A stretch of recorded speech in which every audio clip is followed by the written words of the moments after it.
परमेश्वर का धन्यवाद हो कि जब हम उसके वचन से सीखते हैं, पवित्र आत्मा के द्वारा सीखते हैं और सत्य के प्रकाश जो परमेश्वर अपने लोगों को देता है, जिसे वे लोग ग्रहण करते हैं अपने परमेश्वर पिता, परमेश्वर प्रभु, परमेश्वर पवित्र आत्मा के रूप में। और इसकी विशेषता क्या है? प्रभु यीशु मसीह ने बताया कि सबसे पहले जब परमेश्वर के निकट तुम आते हो, प्रभु यीशु मसीह के अनुग्रह और सच्चाई के कारण ही आते हो, और उसके अनुग्रह के द्वारा ही तुम उससे जुड़ते हो, वाचा के बंधन से जुड़ते हो और बपतिस्मा लेते हो। सर्वप्रथम विश्वास करने के तत्काल बाद उन्हें बपतिस्मा लेना जरूरी होता है। तो ये यूहन्ना का बपतिस्मा के अनुसार वे लोग बपतिस्मा लेते हैं जल में डूबकर। इस प्रकार से उस विधि को पूरा करते हैं जो यूहन्ना ने विधि बनाया। यूहन्ना के द्वारा ही ये विधि आई। उसके बाद उसने बताया कि प्रभु यीशु मसीह आने वाला है जो तुम्हें वास्तविक बपतिस्मा देगा, वास्तव में जो सही है। और वो सही क्या है? बपतिस्मा सही क्या है? सही ये है कि जिस चीज में तुम डूबते हो उससे भर जाते हो, परिपूर्ण हो जाते हो। पानी एक प्रतीक है बपतिस्मा का, लेकिन यह सिखाने के लिए कि तुम आत्मा से भर जाओ। जब एक मनुष्य आत्मा से भरेगा तभी वह पूर्ण बपतिस्मा कहलाता है। तो यह बपतिस्मा जो आत्मा से भरने का, परिपूर्ण करने का काम प्रभु यीशु मसीह करता है। उसी के पास वह अधिकार है और उस अधिकार के अनुसार ही परमेश्वर पिता ने यूहन्ना को तो भेज दिया, लेकिन यूहन्ना ने कहा मेरे बाद जो आने वाला है, जिसकी ज्योति के बंध मैं खोल नहीं सकता, वही तुम्हें पवित्र आत्मा और आग से बपतिस्मा देगा। तो शुरुआत से ही परमेश्वर ने पवित्र आत्मा के विषय में मनुष्यों को जानकारी दे दी। तुम्हें जरूरत है, विश्वास करते हो तो तुम्हें परमेश्वर से जुड़ने के लिए आत्मा से भरना होगा, आत्मा से परिपूर्ण होना पड़ेगा, तभी तुम परमेश्वर से जुड़ सकते हो। कोई भी शारीरिक मनुष्य शरीर में होकर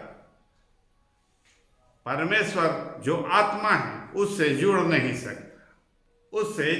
सकता।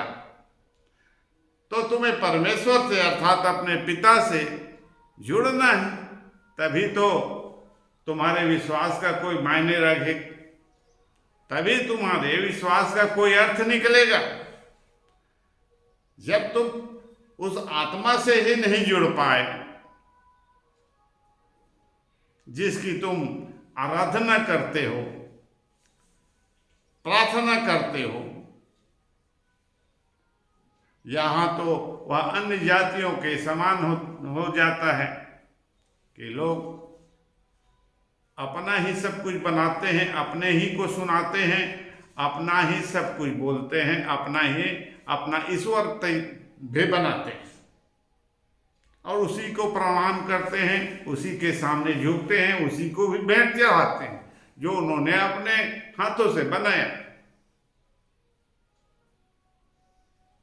तो ये सब शारीरिक काम है जो मनुष्य अपने शारीरिक बुद्धि के अनुसार करता है। और शारीरिक बुद्धि के अनुसार जो कुछ भी करता है, परमेश्वर को क्रोध दिलाने के लिए आदम को इसीलिए उसने छोड़ दिया, त्याग दिया। तो उसने आत्मा के उस बपतिस्मा से जोड़ने के लिए अपनी शिक्षा दी। तो पवित्र आत्मा के विषय में हम फिर से देखेंगे कि वह क्या क्या करता है। वह पवित्र आत्मा जो हमें मिलता है उसका काम क्या है। तो पिछले समय हमने देखा कि वह आत्मा जो पवित्र आत्मा कहलाता है उनकी संतानों को दिया गया, और हमने ये सीखा पवित्र आत्मा सबसे पहले सिखाने का काम करता है। पवित्र आत्मा सबसे पहले सिखाने का काम करता है, जिसे जिसे वह आत्मा दिया जाता है उसे वह सिखाता है। और दूसरी बात क्या है, जब वह जिसे सिखाता है तो उसे अगुवाई देता है, अगुवाई मार्गदर्शन देता है। जिसे वह सिखाता है, जिसका वह शिक्षक बन गया है, उसे ही वह मार्गदर्शन देता है, सिखाता है, अगुवाई करता है। जैसे लोग कहते हैं ये तो ठीक हो गया, अब मैं क्या करूं, कहाँ जाऊं, इसे कैसे करूं, तो ये काम कौन करेगा, वही पवित्र आत्मा करता है। दो काम हो गए। तीसरा काम क्या है, वह मनुष्यों को रोकता है। वह मनुष्य को रोकता है। इसके विषय में भी हमने देखा कि मनुष्य अपने मन का जप करता है और परमेश्वर उससे जुड़ा है, परमेश्वर का आत्मा।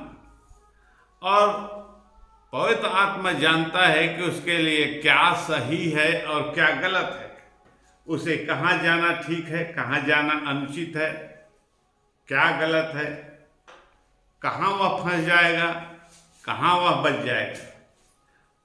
तो उसकी संतान जो उस पर विश्वास करते हैं, कहीं भी यदि वे जाते हैं, यदि कुछ भी करते हैं, तो उसे वह रोकता है, रोकने का काम करता है कि वहाँ तुम्हें नहीं जाना है, तुम्हें यह काम नहीं करना है। तो वह इस प्रकार की शिक्षा देता है, सिखाता है, अगुवाई करता है, और वह मनुष्यों को रोकता है और वह अधिकार देकर नियुक्त करता है, अधिकार देकर नियुक्त करता है।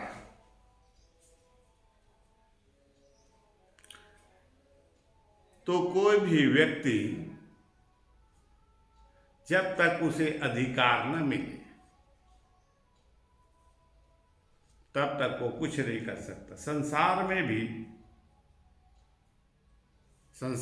भी किसी भी आदमी को यदि कोई अधिकार ना दे, सरकार अधिकार ना दे, कोई विभाग अधिकार ना दे, कोई भी यदि साधारण काम भी यदि कोई मजदूरी के लिए जाता है तो कोई भी जबरदस्ती उसके घर में मजदूरी घर करने घुस नहीं जाता है कि मुझे तुम्हारे घर में आज मजदूरी करना है। जब तक उसे उस घर का स्वामी ना बुलाए, उसकी रोजी रोटी तय न कर, तो जो बात फिक्स हो जाती है उसी के अनुसार वो कार्य करता है। वह उसे अधिकार मिल जाता है उस घर के भीतर जाकर काम करने का। इसी प्रकार से परमेश्वर है, परमेश्वर का आत्मा है जो उस मनुष्य को अधिकार जब देता है तभी वह काम करता है। जब किसी को बोलने का अधिकार दे दिया उसने, तभी वह बोलेगा, तभी वह बोलेगा, अपने आप नहीं बोल सकता। और इस प्रकार से वे सारे काम हैं जिसे पवित्र आत्मा नियंत्रित करता है। उसके बाद क्या है, निवेदन करना। ये वह काम है, निवेदन करना। तो मनुष्य नहीं जानते कि हम क्या निवेदन करें, क्या प्रार्थना करें। बिना मतलब किसी को उठाकर खड़ा कर देने से, जब तक पवित्र आत्मा उसके मन में वह बोल न डाले, उसके मन में वह विचार न डाले, उसकी मांग को प्रकट न करे, उसके लिए क्या जरूरी है क्या नहीं है उसे न सिखाए। लोग प्रार्थना करवाते हैं, लोग प्रार्थना करवाने के लिए परमेश्वर के सेवकों के पास जाते हैं और वे खुद नहीं जानते कि मुझे क्या प्रार्थना करवाना है, मेरी आवश्यकता क्या है, उसे मालूम नहीं है। वे सीधा किस प्रकार से बोलते हैं कि प्रार्थना कर दीजिए। किसी को भी वह कहेंगे कि प्रार्थना कर दीजिए, लेकिन और ये नहीं बात जानते कि क्या चीज के लिए उसे प्रार्थना करने के लिए वह बोल रहा है। प्रार्थना कर दे इतना कहने से काफी नहीं होता। क्यों प्रार्थना करेगा कोई भी व्यक्ति? तुम्हें किसी की जरूरत नहीं है, किसी आवश्यकता की जरूरत नहीं है, किसी वस्तु की जरूरत नहीं है, सीधा सीधा प्रार्थना कर दीजिए। क्या प्रार्थना करेगा वह अपनी मांग को नहीं जानता, अपनी इच्छा को नहीं जानता, तो वह क्या होता है, उसकी प्रार्थना क्या होती, विश्वास रहित होती है। उसे कुछ विश्वास से मतलब नहीं है, वह एक रूटीन के अनुसार, चलो भाई सब गए हैं वहां पर प्रार्थना करो, हम भी जाएंगे, चल दे। और वो बता भी नहीं पाता है, अपनी जरूरत को नहीं बता पाता है। तो परमेश्वर जब मनुष्यों को निवेदन करना सिखाता है पवित्र आत्मा के द्वारा, जैसे पिछले समय देखे वचन में कि मनुष्य जो परमेश्वर की संतान है नहीं जानते निवेदन करना, प्रार्थना करना, तो आत्मा स्वयं उसे सिखाकर आहें भर भर कर प्रार्थना करता है। जब वह शुरुआत करता है तो आत्मा में भरकर जब प्रार्थना करता है, और जब आत्मा में प्रार्थना करता है बहुत ही संवेदनशील प्रार्थना करेगा, अपनी जरूरत को, अपनी आवश्यकता को भीतर से वह पहचानता है। तो अपने भीतर जब वह जाएगा, एक मनुष्य अपने भीतर जब जाता है, आत्मा के भीतर, अपने आत्मा के भीतर जाता है और वह देखता है कि मुझे कितना दुख है, किस बात से दुख है, कितने साल से वह दुख है, कितने साल से वह कष्ट है, वह सब कुछ देखता है कि 20 साल पहले कैसे उस व्यक्ति ने मुझे मारा, कैसे उस व्यक्ति ने 20 साल पहले मेरा वह छीन लिया, और कैसे उसके साथ अनर्थ किया, कैसे उसे ठेस पहुंचाई। ये सब को वह नहीं जानता है, लेकिन जब आत्मा में भीतर जाता है, देखता है, तो सब दिखने लगता है उसके भीतर, और उसी स्मरण आता है, और तब वह दुखित हो जाता है कि मैं कितने कष्ट में पड़ा था उस समय।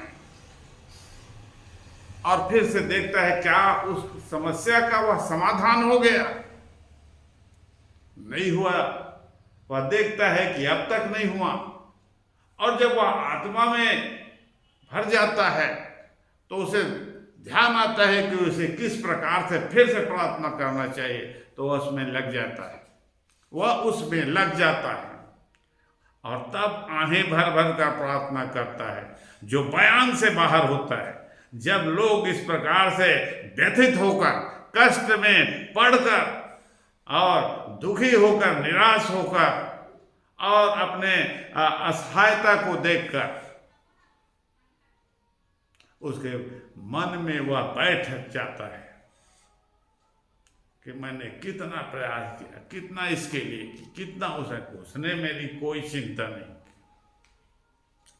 तो पवित्र आत्मा यह सब कुछ को दिखा देता है, और उसी एक बात में जिसके द्वारा वह इतने साल से पीड़ित है, दुखित है, उसके विषय में प्रार्थना करने के लिए उसे उकसाता है, और स्वयं उसके साथ होकर प्रार्थना करता है, स्वयं उसके साथ होकर प्रार्थना करता है। और जब वह प्रार्थना करता है तो प्रार्थना आत्मा में पवित्र आत्मा के द्वारा होता है, वह सीधा पिता परमेश्वर के पास पहुंचता है। किसके पास पहुंचेगा? पिता परमेश्वर के पास। तो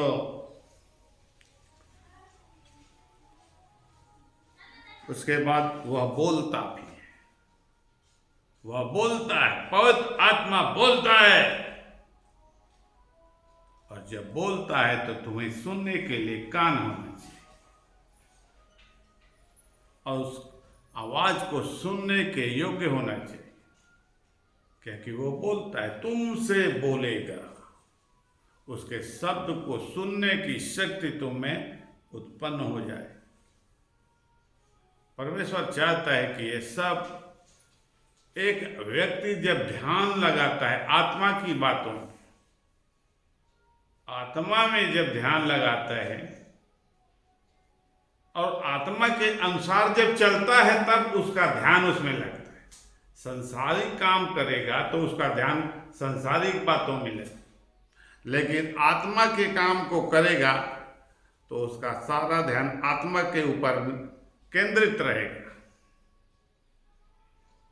और वह उन्हीं कामों को करते जाएगा। और जब उन कामों को करते जाएगा, क्या होगा? आत्मा के काम को करते करते उसे एक दिन आत्मा का वह शब्द सुनाई देगा।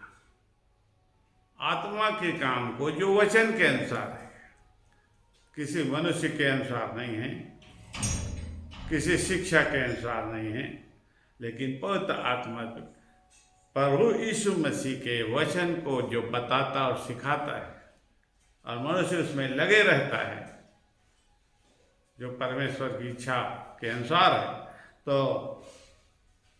वह आत्मा में बने रहेगा, आत्मा में बने रहेगा। तो इसलिए मनुष्यों को क्या चाहिए? अधिक से अधिक, अभी वह संसारिक काम करता है, शारीरिक काम करता है, शरीर के अनुसार चलता है, संसार के अनुसार, और जब अधिक से अधिक आत्मा के अनुसार चलेगा, जब आत्मा के अनुसार लगातार चलते रहेगा, तो सबसे पहले क्या होगा कि अपने आत्मा के भीतर सबसे पहले जाएगा, अपने आत्मा के भीतर वह सबसे पहले जाएगा, और अपने आत्मा को जब तक वह नहीं उसके भीतर तक पहुंच पाता है, अपने आत्मा के भीतर तक जब वह नहीं पहुंच पाता है, तो उसे कुछ भी मालूम नहीं होता। सब बाहरी है, ये सब शरीर के बाहर जो कुछ भी है, जो कुछ भी होता है वह बाहरी है, बाहर तक है। और जब एक मनुष्य का वह शब्द अपने आत्मा के भीतर पहुंच जाएगा, तब वह समझता है, तब भीतर पहुंचता है, और भीतर पहुंचता है तो वह चिल्ला उठता है, तब वह वेदना से प्रार्थना करता है, हे पिता मुझे बचा। जैसे प्रभु यीशु मसीह परमेश्वर की इच्छा और आत्मा के चलाए जीवन भर चलते रहा, जितने दिन तक वह था उन्हीं के काम को करते रहा, और जब वह कष्ट में पहुंच जाता है और वेदना से भर जाता है, दर्द से भर जाता है, तो अपने भीतर से इतने दिन तक, इतने समय तक वह शरीर में सब कुछ सहता रहे, लेकिन जब उसकी पीड़ा, उसकी दुख कहाँ पहुंच गई? उसके आत्मा के भीतर पहुंच गई। अब तब वह चिल्ला उठा, वह दुख को, अपने आत्मा के दुख को देखकर वह चिल्ला उठता है। तो इस प्रकार से पवित्र आत्मा क्या करता है, निवेदन करता है और उसके बाद वह बोलता है। यूहन्ना 15 अध्याय, यूहन्ना रचित सुसमाचार 15 अध्याय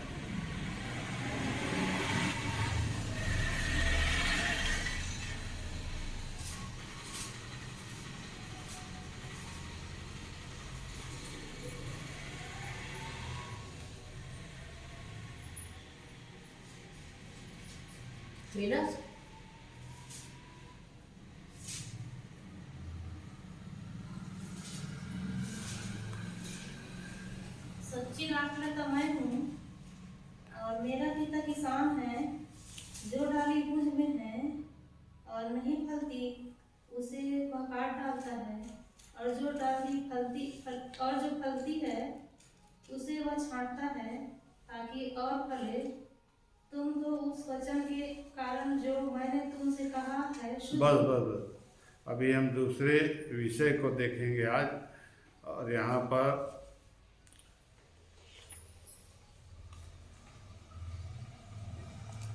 वह अधिकार देकर नियुक्त करता है। पवित्र आत्मा अधिकार देकर नियुक्त करता है। तो वह कैसे वह अधिकार देकर किसी भी व्यक्ति को जो परमेश्वर की संतान है नियुक्त करता है कि परमेश्वर के काम को किस प्रकार से वह सही कर सके। तो वह है प्रेरितों के काम 13 अध्याय 4 पद। प्रेरितों के काम 4।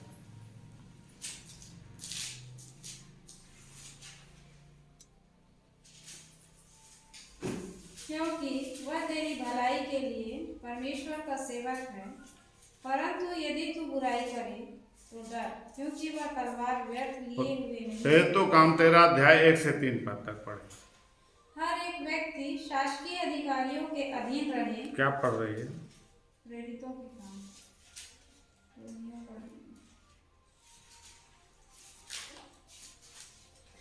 प्रेरितों के काम 13 अध्याय 1 से 3 पद तक पढ़े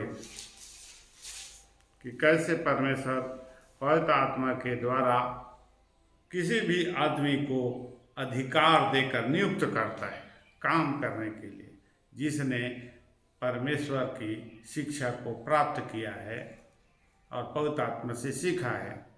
तो वह कैसे काम करता है, पढ़े। अंताकिया की कलीसिया। अब अंताकिया की कलीसिया के विषय में कई भविष्यवक्ता और उपदेशक थे, जैसे बरनबास और शमौन जो नीगर कहलाता है, और लूकियुस कुरेनी, और चौथाई देश के राजा हेरोदेस का दूध भाई मनाहेम, और शाऊल। जब वे उपवास सहित प्रभु की उपासना कर रहे थे तो पवित्र आत्मा ने कहा, मेरे लिए बरनबास और शाऊल को उस काम के लिए अलग करो जिसके लिए मैंने उन्हें बुलाया है।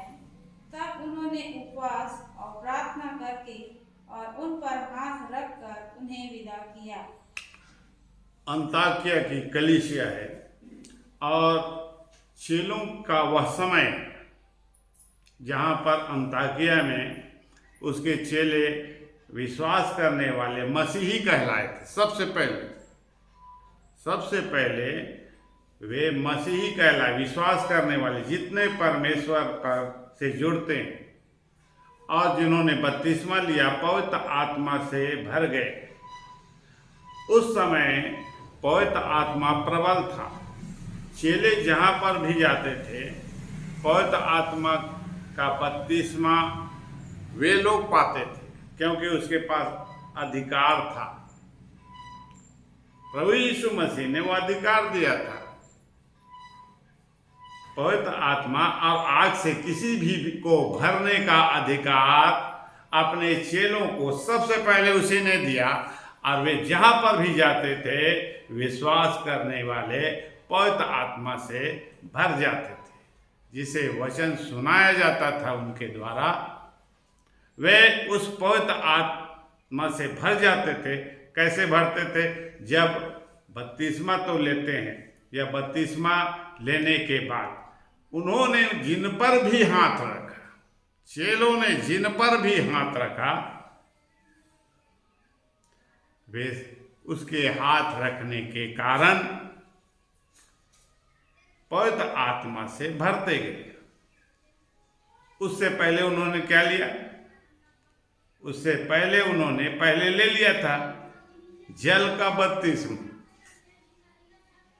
लेकिन पवित्र आत्मा किसी को नहीं मिला। पवित्र आत्मा किसी को नहीं मिला। और जब अधिकार किसके पास था पवित्र आत्मा को देने का? चेलों के पास था। पहले यीशु मसीह के पास था, उसे चेलों को बांट दिया था, तुम्हें यह करना है। तो उन्होंने सबको पवित्र आत्मा का दान दिया। हाथ रखते गए, प्रार्थना करते गए, और जितने भी वे लोग विश्वास करके उनके पास जाते थे, वे सब आत्मा से भर जाते थे। तो अंताकिया की कलीसिया में यह अधिकार कैसे काम किया? और उस कलीसिया में कौन कौन थे? मुख्य कौन थे? फिर से पढ़। भविष्यद्वक्ता और उपदेशक थे। जैसे भविष्यद्वक्ता और उपदेशक थे वहां की कलीसिया में। भविष्यद्वक्ता भी थे। भविष्यद्वक्ता भविष्यवाणी करने वाले। और दूसरा क्या थे? उपदेशक, जो उपदेश देता है। किस बात की उपदेश देता है? परमेश्वर के वचन का उपदेश देता है, सिखाने के लिए, शिक्षा देने के लिए। और जैसे बरनबास और शमौन, और जैसे बरनबास और शमौन, और जो नीगर कहलाता है, और लुकियुस कुरेनी, और चौथाई देश के राजा हेरोदेस का दूध भाई मनाहेम और शाऊल।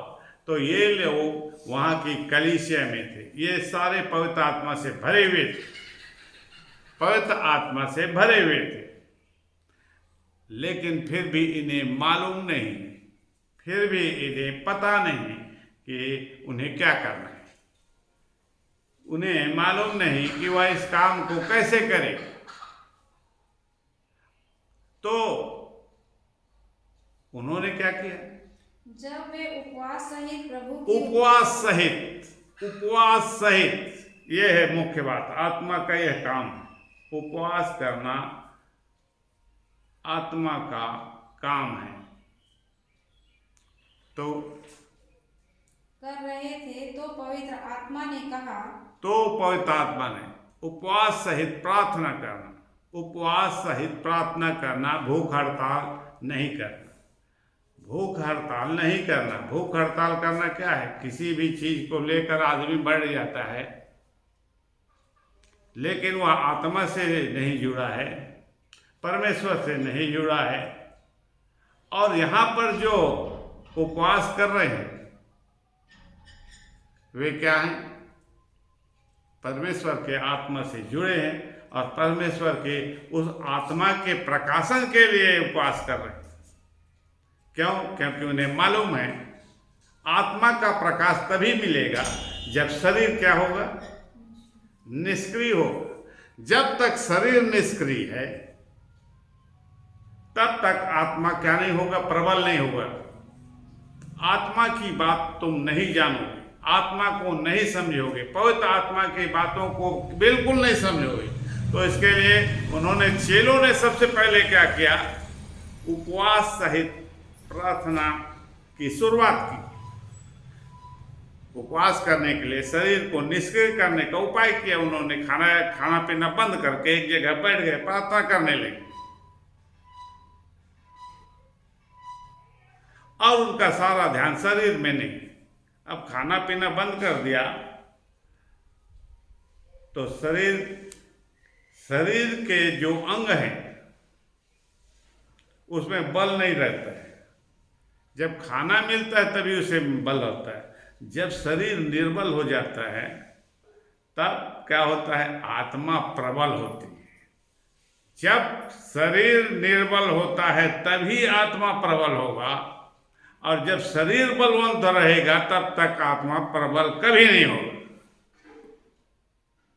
मतलब यदि आत्मा को प्रबल करना चाहते हो, आत्मा की सहायता पाना चाहते हो, आत्मा को से जुड़ना चाहते हो, उसका मार्गदर्शन चाहते हो, उसकी सहायता चाहते हो, तो आत्मा तो जब तक शरीर प्रबल रहेगा वह नहीं आएगा। शरीर के सब अंग, हाथ पैर आँख और जितने भी अंग हैं, वे जब तक बलवंत रहते हैं तो वे लगातार लालसा करते हैं। देखने की लालसा, खाने की लालसा, सूंघने की लालसा, और जितने भी प्रकार की लालसा है शरीर करते थे, लगातार करते। अब जब लालसा करते करते वह थक जाती है, जब खाना नहीं मिलता, जब खाना उसे नहीं मिलता, पानी नहीं मिलता, तो रहन दे भी, तो अपने आप वह प्रभु का ध्यान करेगा, सोए सोए भी प्रार्थना करेगा, तो वह आत्मा से जुड़ जाएगा। आत्मा से जुड़ जाएगा। लगातार वो कोई भी आदमी प्रयास करे, एक खाना पीना बंद करके वह प्रार्थना करते रहे, आत्मिक वचन को, परमेश्वर के वचन को उसी पर ध्यान करता रहे, तब वह आत्मा में क्या हो जाएगा, जुड़ जाएगा और उसकी बातें उसे समझ में आने लगेगी। तो उपवास और प्रार्थना, पवित्र आत्मा क्या सिखाता है कि तुम्हें जो सबसे बड़ी जरूरत है उपवास और प्रार्थना करना। तो इन लोगों ने उपवास और प्रार्थना किया, अब तब वे आत्मा से जुड़े। ये चेले जब इन्होंने खाना पीना बंद करके लगातार प्रार्थना करना चालू कर दिया उस दिन, और उस समय क्या लगातार प्रार्थना करते थे कई दिन, तब आत्मा से जुड़े और पवित्र आत्मा से जुड़े, और पवित्र आत्मा ने उन्हें क्या दिया, जब जुड़े तो मार्गदर्शन दिया। क्या मार्गदर्शन दिया? पवित्र आत्मा ने कहा, पवित्र आत्मा ने, तब पवित्र आत्मा कहता है, क्या कहता है, मेरे लिए बरनबास और शाऊल को, मेरे लिए साउल और बरनबास को अलग करो। मेरे लिए साउल और बरनबास को, जैसे हम अपनी इच्छा से इसे भेज देते हैं, लेकिन परमेश्वर ने जब बताया कि उसे किसे भेजना है, पवित्र आत्मा जब आएगा तभी बताएगा। जब पवित्र आत्मा आएगा तभी बताएगा। और जब उन्होंने उसकी भाषा सुन ली, उसका वचन सुन लिया, उसका निर्देश जान लिया, तो उन्होंने क्या किया? उन्होंने क्या किया? तब उन्होंने उपवास और प्रार्थना करके और उन पर हाथ रखकर, तब उन्होंने उपवास और प्रार्थना करके और उन पर हाथ रख के, हाथ रखा। उस पहले तो प्रार्थना किए उन्होंने परमेश्वर के उस शब्द को सुनने के लिए, परमेश्वर के आत्मा के शब्द को सुनने के लिए प्रार्थना किया। अब उन्होंने जब निर्देश पा लिया, परमेश्वर का निर्देश था कि पौलुस और बरनबास को मेरे लिए अलग करो, तब उन्होंने फिर से प्रार्थना की और क्या की? उन पर हाथ रखकर उन्हें विदा किया। और उन्हें हाथ रखकर विदा किया। तब उन्हें पक्का भरोसा हो गया। परमेश्वर के शब्द इसी प्रकार से सुनाई देता है। इसी प्रकार से किसी भी मनुष्य को परमेश्वर के शब्द को सुनाई देगा, और जब सुनेगा और सुनने के बाद उसके अनुसार वह करेगा। उन लोगों ने हाथ रखा उस पर। परमेश्वर ने कहा उसे मेरे लिए अलग करो। हाथ रखना अधिकार देना, हाथ रखना, अलग तो कर दिया उसने, लेकिन उसके पास कोई अधिकार नहीं है।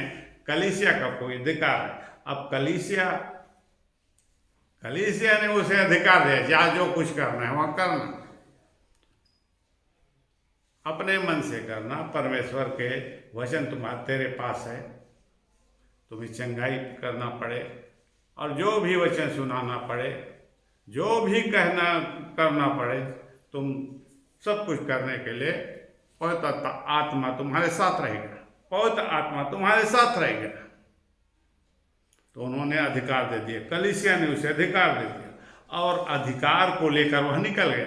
और जब कलीसिया के द्वारा वह अधिकार पाकर चलता है, तब पवित्र आत्मा उसके साथ हो लेता है, पवित्र आत्मा उसके साथ हो लेता है। और पवित्र आत्मा जब साथ हो लेगा तो उसका सारा काम सफल होगा। और यदि पवित्र आत्मा उसके संग नहीं हो लेता, पवित्र आत्मा उसके संग नहीं हो लेगा, तब उसका कोई भी काम सफल नहीं होगा। क्योंकि यीशु मसीह ने कह दिया है, मेरे बिना तुम कुछ नहीं कर सकते, मेरे बिना तुम कुछ नहीं कर सकते। चाहे चेला रहो, चाहे कुछ भी रहो, लेकिन मेरे बिना, मेरे आत्मा के बिना तुम कुछ भी काम नहीं कर सकते, कोई भी क्षेत्र में सफल नहीं हो सकते। तो ये है परमेश्वर का वह योजना, जिसके द्वारा एक मनुष्य जब आगे बढ़ता है, परमेश्वर को लेकर, पवित्र आत्मा को लेकर आगे बढ़ता है और पवित्र आत्मा उसके साथ हो लेता है। और साथ हो लेगा तभी ना सहायता करेगा, और साथ नहीं रहेगा।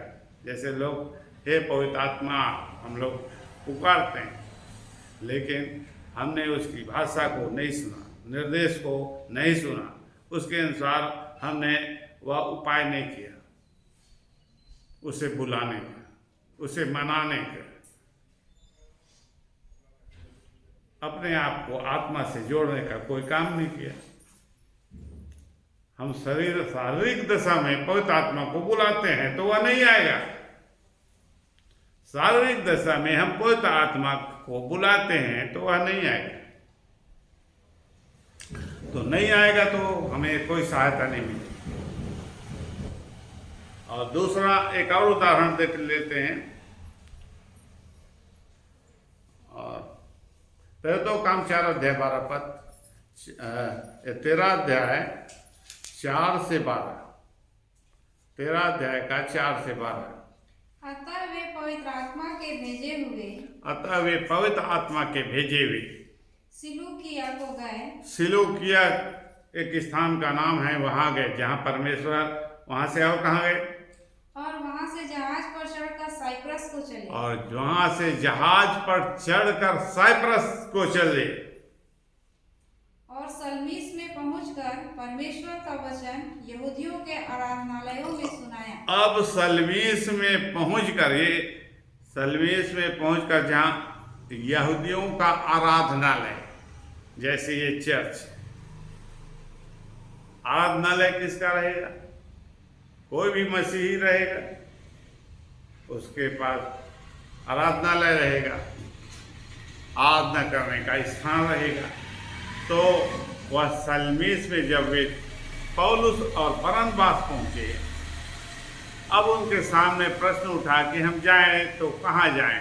परमेश्वर ने तो हमें इस स्थान में भेज दिया है। तो पवित्र आत्मा के सिखाए वहां आराधनालय में पहुंच गए और सबसे पहले वहां के आराधनालय में पहुंचकर वचन सुनाने का काम शुरू किया। परमेश्वर का वचन सुनाने का काम किया आराधनालय। डायरेक्ट अन्य जातियों के बीच में नहीं घुसे।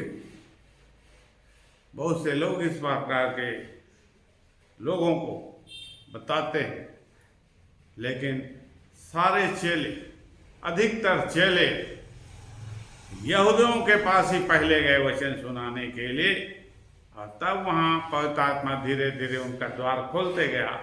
अब उसकी की सहायता से वे आगे बढ़े तो मार्गदर्शन उन्हें मिला। आराधनालय में पहुंचकर, क्योंकि वह भी परमेश्वर की कलीसिया है। परमेश्वर की कलीसिया यहूदियों की जो कलीसिया है परमेश्वर की कलीसिया है। और परमेश्वर कहाँ पर मिलता है? वह अपने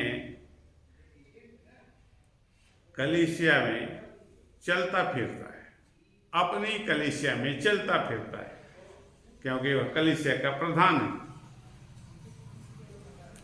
सातों कलीसियाओं के बीच वह चलता फिरता है और परमेश्वर का निर्देश मार्गदर्शन कलीसिया में ही मिलेगा, और उस कलीसिया में मिलेगा जो परमेश्वर की कलीसिया है, जहाँ परमेश्वर का वह आत्मा, उस कलीसिया में। कोई भी कलीसिया में परमेश्वर का आत्मा नहीं मिलेगा। क्यों नहीं मिलेगा? क्योंकि वहाँ वह चलता फिरता नहीं, लेकिन जहाँ वह चलता फिरता है वही मिलेगा, किसी भी कलीसिया में मिलने वाला नहीं। परमेश्वर का आत्मा जानता है कि कौन कौन से स्थान में उसे चलना है, क्योंकि वहाँ उन लोगों को उसी ने खड़ा किया। यहाँ पर किसे अंताकिया में किसे इन लोगों को किसने खड़ा किया? पौलुस, बरनबास और जितने भी उसके साथ थे अंताकिया की कलीसिया में, और सबको उसने आत्मा का दान दिया, पवित्र आत्मा का दान दिया। दूसरी जगह कलीसिया के बारे में नहीं लिखा, दूसरे स्थान की कलीसिया के बारे में नहीं लिखा है, लेकिन अंताकिया की कलीसिया में वहाँ सब आत्मा से भरे हुए लोग और परमेश्वर से जुड़े रहने के लिए कैसा वे प्रयास करते हैं, आत्मा से जुड़ने के लिए उपवास और प्रार्थना, खाना पीना छोड़कर परमेश्वर के वचन पर ध्यान रखते, परमेश्वर के वचन को सीखते, परमेश्वर का मार्गदर्शन पाने के लिए लव लगाकर प्रार्थना कर रहे हैं। और तब तक प्रार्थना कर रहे हैं जब तक उसे प्रकाश नहीं मिल जाता है। एक नहीं कि जैसे 1 घंटा कर लिए, 1 घंटा कर लिए, 1 घंटा में प्रकाश नहीं मिला। चेले इस प्रकार से काम करते। आज भी परमेश्वर के वे लोग जो आत्मा से जुड़े, वे किसी भी समय वे आत्मा से भरे हुए लोगों के बीच ही चलता है। और किन लोगों को के बीच चलता है? पृथ्वी में 2 जन किसी बात के लिए जिसे एक मन के हों, पृथ्वी में 2 जन, यह है परमेश्वर की ओरिजिनल कलीसिया। पृथ्वी में 2 जन किसी बात के लिए जिसमें वे एक मन के, किसी बात के लिए एक मन के, एक मत के हैं, एक ही बात बोलते हैं, एक ही आत्मा से भरे हुए हैं। 2 व्यक्ति जो आत्मा से भरे हुए लगातार परमेश्वर को पुकारते हैं, प्रतिदिन पुकारते हैं, उसे जुड़े रहते हैं, तो वहीं पर परमेश्वर चलता फिरता और अपना काम करता। और किसी भी कलीसिया में वह आत्मा देखने को नहीं मिलती। जो शारीरिक कलीसिया, वे शरीर के अनुसार चलते हैं, शरीर के अनुसार। जो रूटीन है, चर्च का जो रूटीन है, सुबह से शाम तक 9 बजे से लेकर 10 बजे तक ये कार्यक्रम है, इतना मिनट, उसके बाद प्रभु भोज, उसके बाद लेक्चर 10 मिनट का, उसके बाद आशीष की प्रार्थना, उसके बाद फलाना ठेकाना करके उसके बाद खत्म कर। लेकिन ये सब करने के बावजूद वहां पर आत्मा नहीं है, परमेश्वर का आत्मा वहां पर नहीं है। तुम्हारे भीतर कोई प्रकाश नहीं दिया जाता, इस प्रकार से उकसाने का कोई प्रयास नहीं किया जाता कि लोग परमेश्वर के उस वचन को, उसकी इच्छा को जानने के लिए कोई प्रयास करें। और कैसे प्रयास करें, कैसे निवेदन करें, कैसे उस अधिकार को जाने, कैसे परमेश्वर के उस वचन को जाने, कैसे उस सत्य को जाने, और उनके लिए वे क्या क्या करें, कुछ भी तो नहीं मालूम है। तो पवित्र आत्मा है, और यहाँ पर लाइन से दिखाया गया है, और शुरुआत यहाँ पर हमने शुरू की। सबसे पहले पवित्र आत्मा सिखाने का काम करता है, और यहाँ पर जब वह अधिकार देकर नियुक्त करता है, इस विषय में हम चर्चा कर रहे हैं। जब वह किसी को अधिकार देता है तो अंताकिया की कलीसिया में अधिकार उसने दिया उन मसीहियों को। और वहाँ मुख्य बात जो थी, पौलुस और बरनबास, ये दो जन थे जिसे परमेश्वर ने चुनकर अलग कर दिया। ये जिस काम के लिए मैंने इसे बुलाया, इन दोनों को, वे मेरे काम को करें, इसलिए तुम लोग क्या करो, इसे विदा करो, अधिकार देकर विदा करो। ये कलीसिया है, घर है। परमेश्वर, कलीसिया मतलब परमेश्वर का घर। परमेश्वर के घर में परमेश्वर की संतान रहती है, बाहरी संतान वहां पर नहीं। परमेश्वर की संतान, निर्णय कौन करेगा? परमेश्वर का अधिकार किसके पास जाएगा? सबसे पहले परमेश्वर का अधिकार किसके पास जाएगा? जाहिर है सबसे पहले उसकी संतान के पास जाएगी। जो अपने पुत्र को ही वह अधिकार देता है, पिता, सबसे पहले उसने प्रभु यीशु मसीह, उसका पुत्र है, उसको अधिकार दिया। और जो लोग विश्वासी हैं, आत्मा को पाए हैं, वे परमेश्वर के यीशु मसीह के बाद के संतान हैं। यीशु मसीह के बाद के संतान। तो लोग अपने आप को पहचानें कि हम परमेश्वर के कैसे संतान हैं, किस प्रकार से हम संतान हैं। संतान है, परमेश्वर आत्मा है। संतान के पास भी आत्मा होना चाहिए। संतान के पास परमेश्वर का आत्मा होना चाहिए। और यहाँ पर इसी बात की शिक्षा दी गई, और लोगों ने वचन का पालन किया और उसके अनुसार कार्य किया, और अपने पिता से, अपने पिता के आत्मा से मार्गदर्शन पाने के लिए उन्होंने क्या किया? उपवास और प्रार्थना गंभीरता पूर्वक। और तब जब वे गंभीरता पूर्वक लव लगा के प्रार्थना इसी प्रकार से लोग करते हैं, तो पवित्र आत्मा उनकी सहायता करने लगता है। वह आ जाता है, क्योंकि तुम्हें दान दिया गया है, तुम्हें दान दिए गए हैं, उस आत्मा का दान दिया है। उस दान को पहचानो, परमेश्वर ने तुम्हें क्या क्या दिया है। जैसे लोग हमें कहाँ दिया है, लोग क्या कहते हैं? हमें कहाँ दिया है? हम कहाँ उसके वचन को जानते हैं? सब बात में इनकार लोग स्वयं करते हैं अपने। लेकिन परमेश्वर की जो संतान है, आत्मा उसी के पास आएगा। अब तुमने भी तो परमेश्वर की संतान होने का रूटीन को पूरा किया, विधि को, तो आगे बढ़ो। इस प्रकार से परमेश्वर चाहता है। लेकिन यहाँ एक और वचन है, आगे क्या है इसमें? वे उस सारे टापू में होते हुए पापुस तक पहुंचे। वे उस सारे टापू में होते हुए कहाँ तक पहुंच गए? पापुस तक पहुंच गए। यानी उस पूरे द्वीप में वे लोग प्रचार करने लगे। उस आराधनालय से निकलकर, पहले तो आराधनालय में प्रचार किया, उसके बाद उस पूरे टापू में फैले।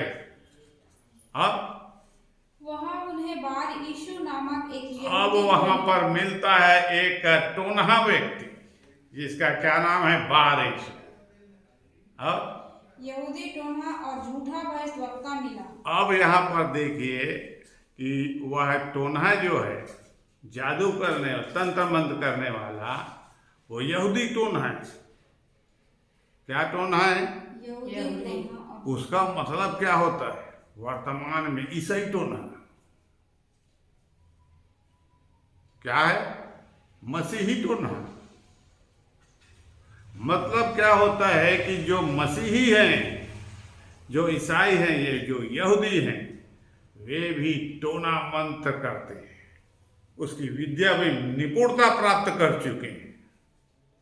निपुणता को क्योंकि उसी में लगे हैं।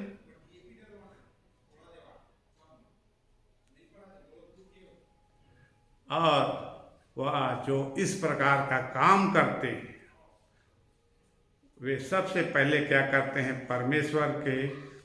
परमेश्वर का विरोध करते हैं। क्योंकि यहाँ पर क्या लिखा है?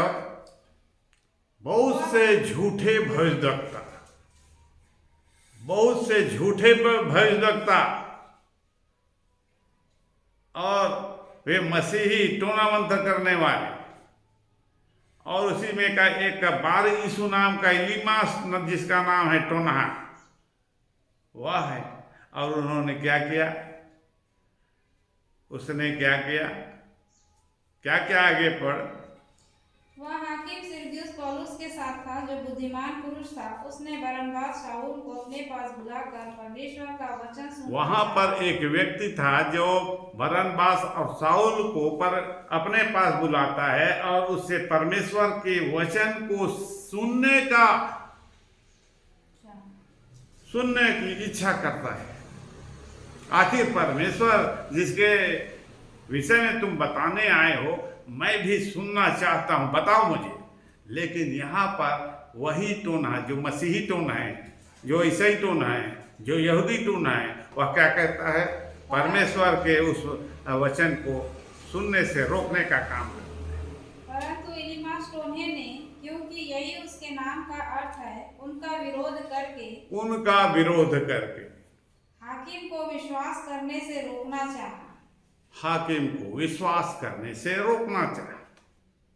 जो परमेश्वर का वचन सुनना चाहता था पौलुस और बरनबास के द्वारा, उस सूबे के जो हाकिम था, उसको वचन को सुनने भी नहीं देना चाहता और विश्वास करना भी से रोकता है, विश्वास करने से भी रोकता है। लेकिन परमेश्वर का आत्मा जिसके संग संग चलता है, वह कैसे काम करता है? क्या किया उसने? तब शाऊल ने, जिसका नाम पौलुस भी है, जब शाऊल ने, जिसका नाम पौलुस भी है, क्या किया उसने? पवित्र आत्मा से परिपूर्ण होकर, पवित्र आत्मा से, तुम भी पवित्र आत्मा से परिपूर्ण होकर जब उसके साथ चलने लगोगे तो ऐसा ही कर सकते हो। क्या किया उसने? आत्मा से परिपूर्ण हो उसकी ओर टकटकी लगा, आत्मा से परिपूर्ण होकर वह उसकी ओर टकटकी लगा कर देखता है और उसने कहा, इलीमास टोन्हे से क्या कहा? हे सारे कपट और सब चतुराई से भरे हुए शैतान, हे सारे कपट और चतुराई से भरे हुए शैतान के संतान, सकल धर्म के बैरी, क्या तू प्रभु के सीधे मार्गों को टेढ़ा करना नहीं छोड़ेगा? ये वह आत्मा कह रहा है पौलुस के मुख से। ये पौलुस का शारीरिक शब्द नहीं है। पवित्र आत्मा वहां डायरेक्ट उस पर अटैक करता है। क्या करता है? हे सारे कपट और सब चतुराई से भरे हुए, सारे कपट और चतुराई से भरे हुए शैतान की संतान। अब देख पवित्र आत्मा तुझसे क्या करता है। तूने विश्वास करने से उसे रोका। परमेश्वर के वचन को, जीवित वचन को तू रोक सकता है, तू उसे रोकेगा। परमेश्वर के उस आत्मा को, जो परमेश्वर का वचन, आत्मा और जीवन दोनों है, वचन और आत्मा दोनों एक हैं, तू उसे रोकेगा। और रोकने के तू सामने क्या सोचकर खड़ा हो गया? और जब तू खड़ा हो गया तो क्या तेरे साथ होता है देख ले। क्या हुआ उसके साथ? अब देख प्रभु का हाथ तुझ पर लगा है और तू कुछ समय तक अंधा रहेगा। अब तू कुछ समय तक अंधा रहेगा और सूर्य को ना देखेगा, और सूर्य को नहीं देखेगा। तब तुरंत धुंधलापन और अंधेरा उस पर छा गया और तुरंत उसके भीतर धुंधलापन और अंधेरा छा गया और वह इधर उधर टटोलने लगा ताकि कोई उसका हाथ पकड़ के ले चले। और वह टटोलने लगा इधर उधर ताकि उसे वहां से हाथ पकड़ कर ले जाए। ये है पवित्र आत्मा, ये है पवित्र आत्मा। और परमेश्वर का वह पवित्र आत्मा यदि तुम्हारे साथ हो जाए, तुम्हारे साथ चलने लगे, तो तुम्हारे लिए इससे बड़े और क्या, इससे बड़ा और क्या काम हो सकता है। यदि वह इस प्रकार से यदि तुम्हारे साथ हो जाए, क्या कोई तुम्हारे सामने टिक सकेगा? तुम्हारा सामना करता है, वह किसका सामना करता है? परमेश्वर का, पवित्र आत्मा का सामना करता है। यहाँ पर पवित्र आत्मा का सामना किया उसने। पौलुस को रोका, सामना किससे पड़ गया? बरनबास को रोकने का काम किया, उसे सामना किससे करना पड़ गया? इस बात को वे नहीं जानते हैं आज भी, लेकिन पवित्र आत्मा का यदि वे सामना करते हैं, पवित्र आत्मा का यदि वे सामना करते हैं, तो तत्काल उसके जीवन में अंधकार छा जाएगा। उसे बचाने वाला फिर नहीं मिलेगा कोई। तो ये है परमेश्वर का वह आत्मा जो पवित्र आत्मा कहलाता है, और इसकी ज़रूरत तुम्हें इसीलिए बहुत ज़्यादा है। हर एक विश्वासी को इसकी ज़रूरत इसीलिए ज़रूरत है, वह हर प्रकार से सहायता करता है और सबकी सहायता करता है। तो आज का वचन यहीं तक।